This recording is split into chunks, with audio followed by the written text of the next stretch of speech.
Welcome back to another quick guide today. We'll walk you through how to make your resume ATS friendly. Here's how to make your resume ATS friendly on Windows. First is to open the Microsoft Word or Google Docs on your Windows computer. Start with a clean, simple layout.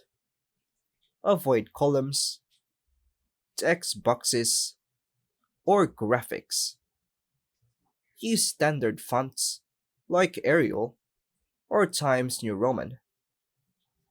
Save your file as a docs or PDF only if the job posting accepts PDFs. Create clear section headings like summary, experience, skills, education. Avoid fancy symbols, emojis, or icons. ATS systems can't read them. Include keywords from the job description naturally in your text.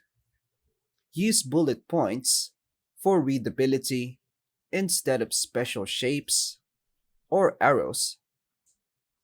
List your job titles and company names clearly, for example, a sales representative. Avoid putting key info like skills or contact details in headers or footers. Run your resume through a free ATS checker tool like JobScan or Resume Worded to test compatibility. Review and save the final file, then submit it online through the employer's portal. And that's all for now, folks. Thanks for watching.